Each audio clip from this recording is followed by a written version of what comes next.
वज़ीर ख़ारजा बिलावल भुट्टो ज़रदारी ने कहा है कि मौजूदा आलमी माशी निज़ाम तरक्की पज़ीर ममालिक के मसाइल से निपटने की सलाहियत नहीं रखता।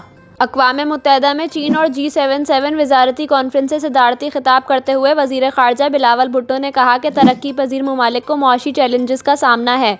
कम अज़ कम 100 ममालिक इक़्तिसादी बहरान का शिकार हैं और इन ममालिक में करोड़ों लोग भूख इफ़लास की ज़िंदगी गुजारने पर मजबूर हैं। उन्होंने कहा कि सदी की बदतरीन किसात बाज़ारी गरीब ममालिक को मुतासर कर रही है। सदी की किसात बाज़ारी ने दिहाई की तरक्की का रास्ता मोड़ दिया है। अपने खिताब में उन्होंने कहा कि बढ़ते हुए मौसमियाती सानियात गरीब ममालिक को मुतासर कर रहे हैं। पाकिस्तान में हालिया सैलाब की तबाहकारियाँ इसकी एक मिसाल है।